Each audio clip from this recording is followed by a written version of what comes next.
class, and welcome to lesson 1.6b, solving problems involving sinusoidal functions. So hopefully you had your quiz last day, and hopefully things are going well with that. Our last unit lesson is dealing with the applications of sinusoidal functions, and then we'll have a review, and then we'll have a test. So please make sure that you can see me if you need any extra help, or make sure that your study sheets and everything's in order for the upcoming test in 2 or 3 classes. All right, let's take a look at example here, folks. It says here for the data that's displayed, the average daily maximum temperature in Kenora, Ontario is shown for each month below. It says to prepare a scatter plot of the data, and it says to let January represent month 0. So setting up here, folks, I'm just going to bump it down, hopefully a little bit so you can see both of the information and the data. So what I'm going to do, ladies and gentlemen, is I'm going to click off every 3. So there's going to be January, February, March, April, May, June, July, August, September, October, November, and December. All right, and then that's going to be our months. Okay, so time in months.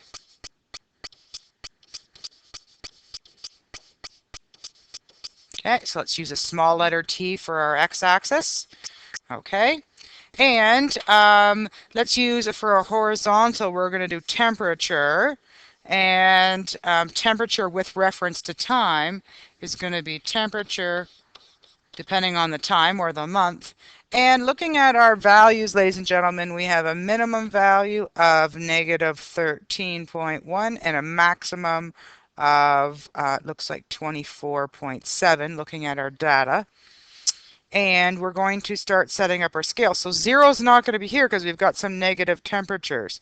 So how about we start off with this being negative 10, and we'll have temperature, and we'll do 2 for each. So that's going to be negative 8, negative 6, negative 4, negative 2. This will be our 0 line here, guys. So we'll make 0. And then we'll go to 4, 6, 8, 10, 12, 14, 16, 18, 20, 22, 24, 26. I'm going to attempt to write temperature on the side, folks. Let's see how well I do. It's hard to write on the side. You can easily turn your paper. So it's temperature in degrees Celsius. Good. So all we need to do, folks, is plot these points. And again, it says January is month 0. And for that, it says negative 13.1. For February, it says negative 9.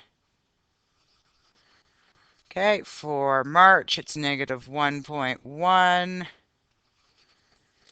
For April, we're looking at 8.5. Just past 8. For May, we're looking at 16.8. Plot that. June is 21.7.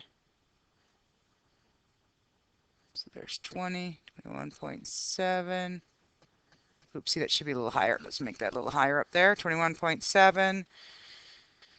And then July, which is our highest temperature, is going to be 24.4. Okay.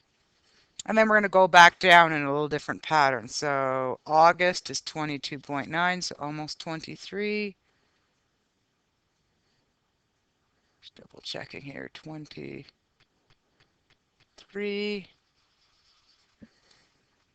Okay. And plotting September, which is 16.9. Okay. And plotting October, which is 9.3.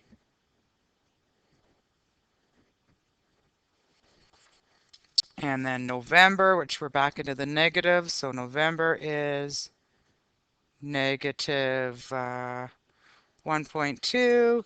And then December is negative 10.2. All right, so it says to prepare a scatter plot, so that's part A done, and we've got January with month 0. B says to draw the curve of best fit. So we're going to draw a curve of best fit.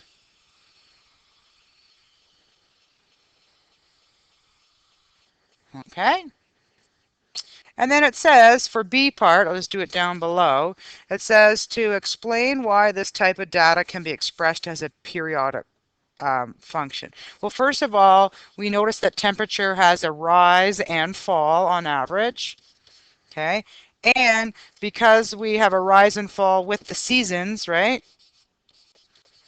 And the seasons repeat itself, that is why we could say that it could be expressed as a periodic function. All right. For C, D, E, and F, G, and H, we're going to do on the second page. Okay. So taking a look at the first question, C, state the maximum and minimum values. So again, you look at your table of values, and we have a maximum value of 24.7 degrees Celsius, and we have a minimum value of negative 13.1 degrees Celsius. Okay. D says, what is the period of the curve? Explain why this period is appropriate within the context of the question. Well, basically, how many months are there in a year? There are 12 months. So basically, folks, the period is 12 months. Okay? It makes sense that we've done this because we have a yearly plan for 4 months, or for 12 months. We also want to make note, though, a regular period, guys, or a normal period, when we're taking a look at any sinusoidal or cosine, sinusoidal, which is cosine or sine curve, is 360 degrees. Okay? So if we want to relate each month to each period, we're going to say that each month represents 30 degrees because 12 times 30 gives you 360 degrees. Okay, although the period is still 12 months. I just want you to have that because we're going to use that information a little later when we come up with the sinusoidal or cosine function later. All right, taking a look at E, write the equation of the line of axis. Well, with the information given, folks, we know we can find the amplitude because the amplitude equals the max subtract the min. Okay, and then you take that and you divide it by 2. So our maximum value is 24.47. You subtract a minimum value, which is 13.1 negative, divide by 2. Again, a negative times a negative becomes a positive. So you get 37.8 divided by 2. So in this case, folks, our amplitude equals 18.9. Okay, so that's our amplitude. In order to get the equation of the axis, ladies and gentlemen, remember the equation of axis equals your max subtract your amplitude. Okay, so what that means is it's going to equal your max, which is 24.7, subtract 18.9, so we end up with 5.8. So y equals 5.8. That's your equation of the axis. All right, moving on. What is the phase shift for the cosine function above? So taking a look, ladies and gentlemen, if I flip back to my graph, remember the cosine curve, ladies and gentlemen, starts at its maximum. So if we count over the number of months, which is 1, 2, 3, 4, 5, 6 months, it's at the maximum. So therefore, if I flip back again, the phase shift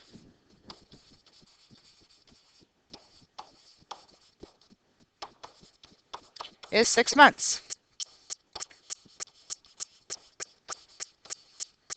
All right, we're getting close here to putting it all together. And let's take a look at how we do that. G, use the cosine function equation to write an use the cosine function, my fault, to write an equation that models the data. So what do we know? We know it's got to be cosine. So if we use our transformation equation, it should look familiar to you guys here. Let's sub in. What information do we know already? We know that A equals the amplitude, so A equals 18.9. Okay. What else do we know? We know the phase shift, which is D. D equals 6. Okay. And we know C, which is our equation of access. C equals 5.8.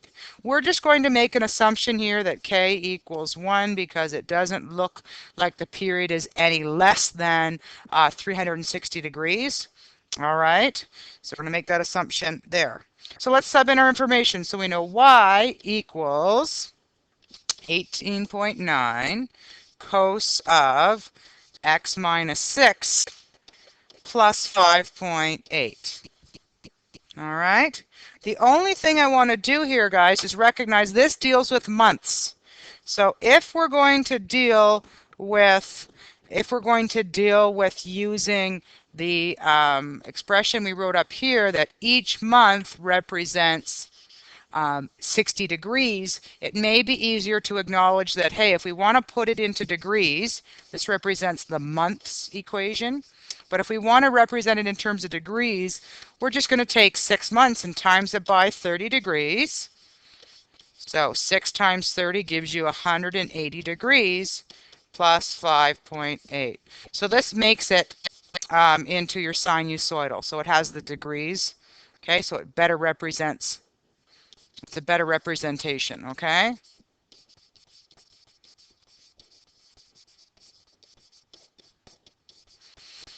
All right. Okay, last question. H, use the equation to predict the temperature for 38 months. So we're going to use the better model, which is this one, and we're going to sub in x equals 38. But we got to be careful when we sub in x equals 38. We have to take into account that each month represents 30 degrees. So how much is that going to be? 30 times 38 is 1440. So that's what we're going to sub into our equation, okay, ladies and gentlemen? So let's figure that out. So you go y equals 18.9 times cos of 1140 subtract 180 brackets plus 5.8. Okay? So simplifying that, y equals 18.9 cos of, it looks like 960 plus 5.8. Plug that in your calculator, folks, and you should get y equals negative 3.65 degrees Celsius. And it also says, how could the table be useful for this making this prediction? Well, if you think carefully, guys, we started with month 0, and by the time you count your months in the years to get 38 months, you're looking at the end of February, beginning of March. So let's just quickly go to our table. And what do we notice between the between February and March? We have a -9 to a -1.1, and indeed our value of negative 3.65 fits into that category. So that's how the table is useful for doing this. I would say, folks, the most common application solving problems could be a Ferris wheel or a water wheel. Those are what's most common, and I would study those as well for the unit test coming up. Here is your homework, folks. Page 40 and 41, numbers 1, 3, 4, and 9. And if you have some time, I would recommend you starting a study sheet simply because it won't take long until we have our test, and I want you to be successful. So again, come see me if you need any help, and have a great day.